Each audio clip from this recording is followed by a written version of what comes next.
Welcome to another episode of the Sussex Non-League Podcast, where we take a look at all the latest goings on at grassroots level across the county. I'm Matt Poll, and on this edition, I'm joined by Sussex sport guru Steve Bone and a very special guest. We are both delighted to be joined by Horsham manager Dominic Di Paola ahead of the Hornets FA Trophy quarter-final clash against Southend United. Since joining the club in 2015, Dom has overseen the Hornets' meteoric rise from the old County League to the National League South. Under his stewardship, Dom secured Horsham's first league title in 20 years by winning the 2015-16 Southern Combination Football League, guided the Hornets back to the Isthmian Premier via the playoffs in 2018-19, secured a first ever Isthmian League Trophy in 2022 and ended the club's 48-year wait to lift the Sussex Senior Cup in 2024.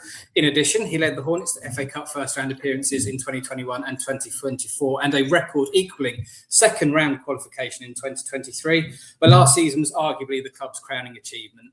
Needing to beat #United and score two more goals than Isthmian Premier title rivals Billericay on the final day of the season, the Hornets thumped the Tags 5-1 to leapfrog Billericay on goal difference and secure promotion to the National League South for the first time in the club's history. And the memorable moments kept coming as Horsham then became the first non-league side to retain the Sussex Senior Cup in 34 years. James Hammond's stunning 95th minute free kick against Littlehampton secured back-to-back County Cup titles for the Hornets and added to the dramatic Isthmian Premier title they had won 12 days earlier. This season, it sees Horsham just 2 days away from Wembley. The Hornets, who are in the midst of their best ever FA Trophy run, entertain National League heavyweight Southend United this Saturday in the last day of the competition, ready to write another page of history. First and foremost, Dom Di Paola, thank you very much for joining us. How are you today? Good. Thanks for having me. Yeah, absolute pleasure. As we listed there, since Horsham have returned to the town in 2019, the club has gone from strength to strength and it's lifted numerous trophies, FA Cup runs. Now you find yourselves playing at the highest ever level. But take us back to when you took charge of the Hornets all the way back in April 2015. What state was the club in when you first arrived, and how big of a task was it to haul Horsham back into the Isthmian League? Yeah, it was a very different club, obviously being homeless and finances were really tight at the time. I know we were paying quite a high rental at Horsham YM just to have somewhere to play our football, no training facilities. I would say when we first came in, we asked for some kit to do some training on the Thursday after we got appointed with those last 2 or 3 games where they were relegated and there wasn't a lot of stuff. So it's a completely different animal now, but it's there's a lot of people mucking together in those days just to keep football in, well, not even in the town or sort of in the town when we were at YM. So yeah, completely different club, completely different setup, and a much smaller entity really, but equally should never have been in the position they were in, where they'd had a couple of relegations sort of almost back to back and ended up down at step 5. So yeah, just a completely different feel to it to what's happened. Tom, you've spent 10 years, just over 10 years now at Horsham. Players like Harvey Sparks, Lee Harding, Jack Bruvio have spent almost as long, I think about 8 years for a couple of those. People like Charlie Hester-Cook, Shamir Fenelon, James Hammond have spent almost 5 years. It's very rare that you see that much loyalty and longevity, not just in non-league, but in any sort of level of football. Do you think Horsham is something of an anomaly when it comes to the turnover of players and staff in being able to keep people long term? I mean it's a very unusual one. Like I'd love to know if there's I don't know how you could ever work it out, but the record books thing is one that you could argue. I mean, we've probably got 13 now that are in over 100 appearances in our squad. So it's crazy, really. I mean, there's a number of factors. I think because of the way we've managed to keep having interesting seasons, it obviously keeps players at the club, because the one thing footballers want is to have good moments and good experiences and win things. So we've always been able to have something going on each season that keeps players at the club. And obviously they also know that we're driven to keep wanting to have success. So if you're a footballer and the environment's quite nice, you get on with the other boys, and there's a chance of maybe, like last year, a Senior Cup final or a playoff push or whatever it is. There's not much more you can ask for from your football, apart from bundles of money. So that's probably the only one that we don't have as a box to tick. So for players, I think for me that's why they stay a long time. If you think someone like Harvey Sparks, he's got loads of medals, and he's had amazing experiences. He's been on ITV live on ITV. He's been able to go and play at the Amex a couple of times, go and play at Chesterfield, go and play away at these grounds, Barnsley, and pick up a load of trophies along the way. Hopefully, nothing to do with me, but hopefully enjoying being around the boys and a good group of people that, it's a nice environment for them to, for people to be around, and they enjoy the changing room. And I think that's the key to it, really. There's a number of things, but we've got a very unusual situation where every season something really cool's happened, something really, really good, and that's obviously why would you leave? Yeah, absolutely, yeah. Well, speaking of the two, Steve. The two. I was just going to say, just on that, there are two Sussex clubs that kind of, I think, are in the same bracket in terms of keeping a squad together. Because the other one, Chichester City, they tend to keep players, and you look at what's happened there. They've even got players who've come up from County League through Step 4, now Step 3. They've had the FA Cup run, a couple of other good cup runs as well. And I do think generally clubs that can keep squads together like that will tend to be a little bit more successful than those who change the team every half a season. So it's a good habit to get into. Agreed. Yeah, agreed. It's a model we are big on. I think it's like, we can always probably go and get a better player, but are you going to get a better person? We can always probably get a more talented footballer, but are you going to get someone that fits in as well? So I'm a big believer in like better the devil kind of thing. I think where possible. I mean, obviously we've had boys that have begun to go out the other side of their football, or commitment issues and not been able to do the travel. With people like Steve Metcalf and absolute legends in Sussex, if you like, and obviously he got to the end of his football and finished with us at 33, 34. But in general, we think it's better to sort of go with what you've got. Sooner or later, they'll come to you and say you've got. They've got family commitments or they've got to an age where they don't want to quite have the intensity, because I think we're relatively intense in terms of our expectations. So at some stage, some boys maybe want to have a bit of an easier football, football experience. But in general, I think I hate signing new players. I always have done. You just don't know whether it's work or not. As much as you do due diligence, it's a risk every time you sign someone new as to whether they'll fit in or impact what you're doing. So it's I think I'm a big believer in like the continuity piece. I think it works well.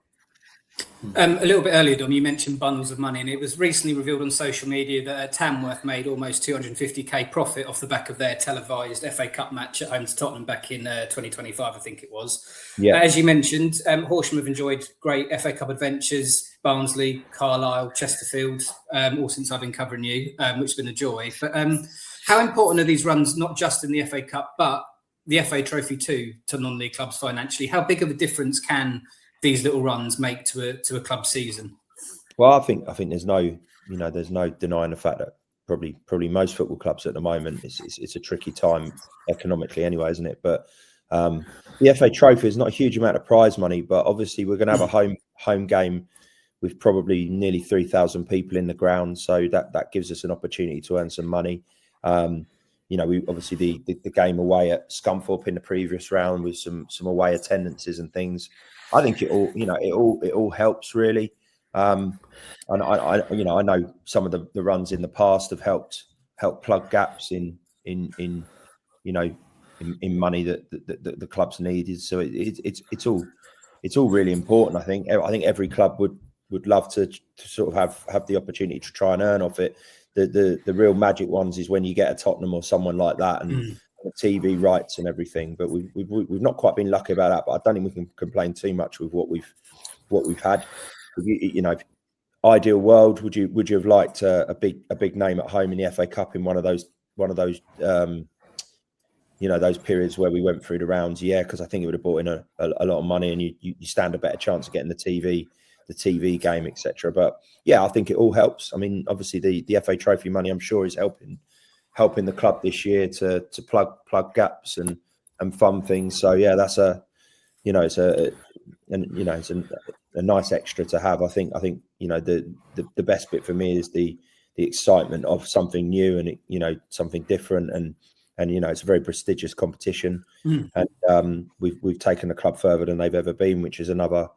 I like to sort of tick these things off and keep trying to hit targets. Otherwise, obviously, you stand still, really, don't you? So it's quite nice to keep having something to aim for. Like, the reality of it is we weren't going to win the league this year. So the fact that we've had a really good trophy run is great. It's really, really good for everyone. Steve, I'm quickly going to jump in and ask Dom a supplementary question.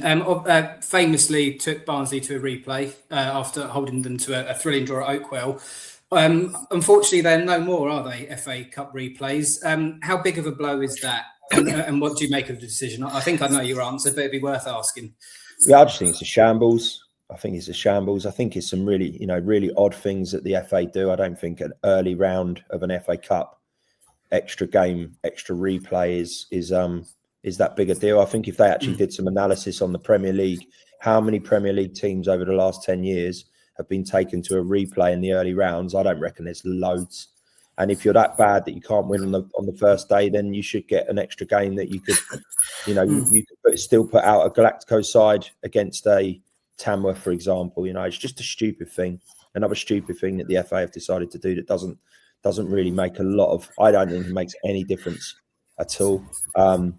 It's the same with the FA Trophy with the fact that they've not, there's no extra time. It goes straight to penalties. I think that was done during COVID. And then for whatever reason, that extra 30 minutes is not going to give anyone COVID, is it? It's just another weird thing. That was the reason for it. But equally, they've never put that back in. So I don't know why. But yeah, it's just a strange one. I think it's a shame. I think we would have never had that ITV night down at the club. And also we would have never have allowed our fans who couldn't get up on that Friday night to have a memory, a memory forever. It's huge for local people. Huge for supporters of clubs. Like they don't, there's not many. You don't have many days in the sun. If you're a football supporter, you travel all over the place, watching your team in all sorts of weather, and you could probably count, per season maybe 10 performances where it's worth the journey. The rest of the time you're doing it because your love of the club. So to take that away from people just seems strange, but yeah, it's an odd one. So, Dom, turning attention to Saturday, Southend, when you are playing a team like Southend, and you've had a few against National Premier and Football League sides in recent years, is your approach and preparation for that sort of game different to a sort of bog standard league game? Do you have more information to you available in terms of video and stuff because they're a higher placed club, or is it literally just another game? Yeah, it's just another game in terms of our prep. We're really lucky nowadays. We have some really good tools available to us in terms of video, and we can do as much or as little analysis as we want on any team we play. So yeah, it's a standard process. It starts at the beginning. Well, in this instance, because we had the Ebbsfleet game, it started as soon as we finished against Ebbsfleet. We've got people. I'll watch the games. We've got someone else who'll watch the games. We've got a guy called Luke that's with us who collates and puts the video together. So we'll build all that out and do all the analysis, etc., like normal. It's just another game. Not trying to downplay it or anything. We have like a working process. Whether we win, lose, or draw, we think it's the best way to approach the games. And we'll have plenty of info on them. I know they've been out and watched us, so they'll have plenty of info on us. So. Yeah, it's the same in every game. There's not much we don't know on the opposition nowadays, and it's been like that for sort of quite a number of years. The days where I used to beg people for video, or friends in the game, I could get video on people. We don't have to worry too much anymore. So it does help because it's all to hand. But yeah, standard prep. The only difficulty this week is because of the Tuesday game against Ebbsfleet. We've just got very little time to work on anything, and because the boys are walking wounded. We're not going to be able to go through anything in any sort of live situation. So we're going to have to do a little bit on tactics boards and video. But that's just the life we're leading at the moment. Your number 2, Dom, Sammy Aleb, got to the semi-finals of the trophy as a player with Bognor exactly 10 years ago. Is Sammy the sort to mention this every 5 minutes, or is he a little bit more modest about his own career? And can his experience of these big ties from that season help you now? No, he's pretty modest, Sammy. Like he's every now and again he'll throw in, I've been promoted 5 times out of this league or something, But no, Sammy's he's a pretty modest guy. I sometimes have to tell the centre halves that they should listen to him because he's done a lot more in his football than they have. But yeah, he's not one to, he's not one to make a fuss about stuff. And Sammy's prep's really good for us anyway. So again, it really isn't. It sounds like I'm just trying to downplay it, but I haven't really thought about it in the sense that it's a huge tie. We know they're going to be really, really good. We know it's a really tough game. I think if we prepare in the right way, that's all we can ever do. And there's barely ever a game where I don't have that same thought process. And Sammy and Jimmy, who are with me on, on the coaching side of things and part of the management team, they know what we're all about. They know what I'm like and what the way I want to do it. And I just don't see the point in, I think if you big it up too much in your own head and everything, that can impact performance. I just think the boys, if they don't turn up at their best in a game like this, then they're never going to. And equally, if they don't turn up at their best, we're going to get comfortably beaten. So I don't think we have to sort of play on that too much. So sort of following on from that in a way, since you got to the last 8 and knew who you're going to be playing at this stage, has Wembley been mentioned by players? Or, I'm sure fans are starting to talk about it. Yeah. Are people very much of the view that let's just deal with this game first and then we can look at how close we might be? It's a big word, isn't it, Wembley? And when it's in front of you, it's a big carrot. But yeah, I genuinely, it hasn't. Not really. Maybe the reason is not because there isn't some thought about it, but just because we've had so few players and we've had so many games, we're on this Saturday, Tuesday run, like all the conversation at the moment is whether people are fit enough to play. So there's not really been anything. And equally, like we are the massive underdogs, I don't think you can be sort of even arrogant enough to think about it. Genuinely, it might be 2 games, but it's like it could be 100 games given who you're going to face in a quarter final. We're playing a team that used to be in the Championship, historically a league club, gets 7,000-8,000 watching week in, week out. The caliber of the player they've got, the caliber of the manager. Not from my side, not from the management side. I've not even heard the players even with a bit of banter behind it. At the moment, I think everyone's just a bit jaded and is more worried about their legs not falling off. So we've just been worrying about the games we've played and making sure that we're getting the right teams out on those days when we can. And we've still got we've had a really good week because we needed these points, but we still want to make sure that we're belt and braces in this league. Like, to get to this level is really, really tough. To stay in this level is really, really tough. Next year is going to be even harder. So I just want to ensure. I think we were almost there in terms of safety, looking at the results and the way things are going. But all I've been thinking about since beginning of July really is a points total, and making sure that whatever happens, that we don't fall into trouble on my watch. We'll need to be established in this league for a long time to be able to progress and kick on again. So we have to focus on that, and that's all that we've really talked about. Interesting. You've mentioned the league there, Dom. You've actually kept your form ticking over quite nicely while getting this far in the trophy. How do you feel about this level now you're halfway through your first season at Step 2? Yeah, I really enjoyed it. I've enjoyed the football. Obviously, we've had a lot of injuries this year, and I've moaned and groaned about it, and I've been frustrated about it. But in terms of the actual football, I've really, really, really enjoyed it. I think the management team have really enjoyed it. I think the players have really enjoyed it. It's a great league to be in. You go to some great grounds, you get, really, really nice pitches, good facilities. You're coming up against teams there's nothing, it's really nice to play against teams that have got all the cards. And I feel like sometimes that's been really good for us this year. The full-time teams, they've literally got all the cards. They can recover properly. They can manage things properly. They've got people that can do things to aid and so, although you're working a lot harder with our little management team, we're grafting a lot, and it's committing more and more hours every night. But in terms of is a lovely feeling when you know, even if you draw against Ebbsfleet on Tuesday, like Ebbsfleet are an exceptional team, huge funds. They've got everything that they need. And we went and played them with 13.5 fit boys and one come off injured after 8 minutes. Like, you know, it's a nice feeling to be able to do that. So it's been really, really enjoyable. It's been a really good challenge. And we've gone everywhere and we've gone at, you know, giving it a good go against everyone. I don't think we've okay, maybe Tuesday probably was the first time this season we've had to be a little bit conservative in terms of how we played. But that was largely just because we didn't have the legs.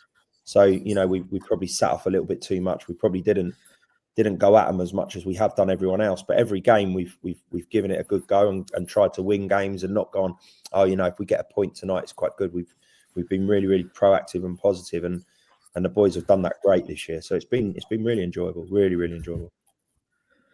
So if you look at where you are in the league table now, as you say, you still want to get some more points just to make absolutely sure you don't get into trouble at the wrong end. Is there a part of you that thinks, I wonder where we'd be if we hadn't had so many injuries since the start of December? Because you have had, you know, not just players who haven't been able to play because of injury, but you've had players playing with injury, haven't you? Yeah. Is there part of you that thinks, you know, if we kept it, if everybody had been able to stay fit, where would we be? You know, is that sort of human nature almost? Oh, 100%. I mean, I think it's difficult, isn't it? Because you've got to manage your expectations on the lines that at the beginning of the season you want to finish fifth bottom, you know, but then you get yourself into a nice position and you're almost like checking yourself that, you know, you have to check yourself the reality of the situation. But we knew coming into the season with a small squad that the risk was that if people broke down, we wouldn't be able to replace them. What I would say is massive credit to the group that I don't think anyone else in the league with the injury problems we've had would be able to still get results. I think they would have. Some teams would have got a good thumping. So the fact that, you know, we can play Ebbsfleet, like I said, on Tuesday, and, you know, I always talk about, you know, some of the boys, they're hobbling around the pitch with half an hour to go and telling me they'll stay on. Like, that's unbelievable. You know, you have to give them huge credit. So, but yeah, I mean, without a doubt, I mean, I'm still sort of smarting on the Three Bridges game because we just, you know, to give up your cup the way we did that night, and it was a culmination of the Leatherhead game on the Saturday, the injuries and everything, and, you know, take nothing away from Three Bridges, but we really wanted to obviously stay in that competition, and you know, we had to make subs on the hour because the boys the two of them, we knew they were coming off. You know, we had to do it. So yeah, there's a bit of regret in that respect, but equally, you know, we've done really, really well. We've done well. You have to sort of hold back your expectations sometimes and not be too greedy, because, you know, it's a tough old level and you're seeing teams with bigger funds, bigger infrastructure struggling massively, and we haven't really had any period where we've struggled. Even when we've dropped points, we've still been really competitive. So yeah, it's a weird one. It's hard. Like, mid-table is not something I've ever really been, you know, never had many moments over the 15, well, this is the 16th year, but most of the time we've been right in the mix for promotion kind of thing. But you know, there's been a couple of seasons like this. You just have to get your head around it and manage your expectations. But the boys have done amazing. You know, they really have. We've had no Lee Harding, Hester Cook. You know, they're two of our starting 11. We've not had them for over a third of the season. You know, we've you know, Sham Fenelon's been out, Greg Lewis been out. We've got boys out, Lucas Rodriguez at the moment, Miki. You know, they're huge for any team in this league. If you took them out of any other team, and to have 6 or 7 of them like we have, and still sort of being an okay, you know, an okay vein of form, really. I mean, we're still well over a point a game all through this troubling period. So, you know, the boys have been exceptional. They're only, you know, really, really good group. Yeah, they are indeed. And I think you've previously described the National League South to me, Dom, as step 1.5 owing to the number of full-time sides in this division. And to further highlight your point, I had a quick look at some of the players you've come up against, ex-internationals like Andy Carroll and Kwesi Appiah, and you've got old seasoned Football League players like Lyle Taylor. How difficult is it as a part-time club to compete at this level when you're coming up against these teams that have got those kinds of players at their disposal? Yeah, I think it's going to get harder and harder. Like, not for us, but well, for everyone that it hasn't got the same model. the full-time thing is like, I know I go on about it quite a lot, but it's massive.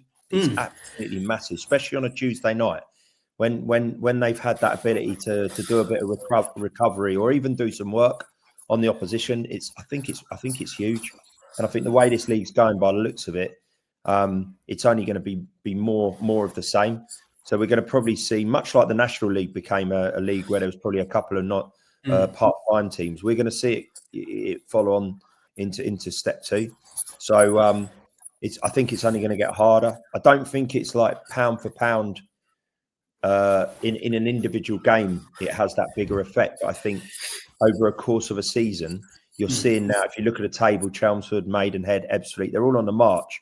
And then some of the ones like us who had a good start, it's just very, very difficult to sustain up against that the ability to do all the recovery and all the additional work on the opposition and stuff. So it's a completely different model to what we can operate at, and I think it's only going to get harder to be able to compete in this league. So yeah, that's it's a discussion for another day, really. But this league is becoming a full-time league.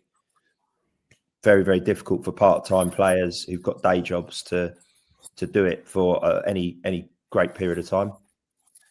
Yeah, I'm quickly going to jump in, Steve. And it's not just teams who are coming down from National League that are full-time, but I mean, I think Folkestone are pretty much full-time, aren't they, coming up from the division above? So it's going to get so hard, as you said. Yeah, Chatham are a full-time team in step 3. They're obviously they're preparing for the future, aren't they? I mean, it kind of makes sense. It depends what your club's all about as well. I think for us as a football club, it's, we've always, I've always said it, we are sort of an organic football club. There's no one at the club going, right, 5 years we want League One. There isn't that sort of process. Whereas I think Chatham's got an ambition to do something, Folkestone have got an ambition to do something. We have a completely different model. But yeah, 100%. I mean, Folkestone, some of the players Folkestone have got are very, very good. Probably 2 or 3 of them are National League players. Chatham, like I said, full-time. If they come up, that's another full-time team. So yeah, it gets harder and harder. But I don't, it's not one that, is worth worrying too much about. It's just, you just got to try and come up with solutions to the problem all the time. But yeah, it's just a very, very different model. One final question about National League South, and I'm going to put you on the spot a little bit here. This season, we've got 3 Sussex clubs in the division. First time ever, I think we've had that many. How many Sussex clubs do you think there'll be in the National South next season? If you were a betting man, I think Eastbourne Borough could maybe get out of it. I think they've got. If you look at their team, it's not a bottom 4 team, like on paper. In comparison to, obviously they're full time, but they've got people like Alexander up front and Eastman, Phipps. These aren't boys that should be in a dogfight really. So they've got, in theory, the only problem is they're running out of games. That's the problem, because they played so many more than everyone else. It was that start, wasn't it? That was just such a bad start. It's very hard sometimes to turn a corner really. But and I also feel Worthing could go out the top again. I think they're in probably the two or three best squads in the league, like pound for pound squads. So they could just be us. But yeah, I don't know. I think the playoffs are a massive lottery. It's very rare that the best team goes up in the playoffs. It's quite, I sort of stand by that. If you look at down the years, the playoff team often. I remember when Hornchurch a few years ago, when they were very, very good in the Isthmian Prem, and they missed out on the title to Bishop Stortford, and they were by far probably the best team in the league. And then they had a slip up in the playoffs. Like, they should never have really made a mistake and not gone up. So the playoffs are very, very tough, and you just need a bad night in that. I think York again last year, I think it was against Oldham in the National League one. They just didn't turn up on the night, and all your work's undone in one game. So, but yeah, I think Worthing are possibly in the top 2 squads in the league. So they've got a very good chance of going up as well. But which would be a shame from our point of view, because they're good derbies for us. It's good to have. I think we missed our derby with Worthing when they come out of the Prem, the Isthmian, step 3. it's nice to have. We've had Dorking and Worthing, and this year probably one of my highlights of the season was the Worthing game. The atmosphere was incredible, and we took a big crowd down there, and it felt like a football league game. It was like a proper game, proper derby. So it was really, really enjoyable. But obviously we wish them well. Hopefully they do it. I've got affinity for the club, and hope that they get up. Brilliant. Well, thank you very much for your time, Dom. I will be going down on Saturday. I'm very much looking forward to it, and I'm sure Steve would like you to wish the very best of luck as well in your quarterfinal tie. Thank you very much for joining us, and don't forget to keep checking out sussexworld.co.uk/sport for all the best coverage of local football, plus your local Sussex weekly papers, and keep your eyes peeled for future episodes of the podcast. We will have guests from a variety of clubs. Once again, my thanks to Dom for joining us. Very best of luck against Southend, and Steve and I will see you when we see you. Thanks, guys. Cheers. All the best.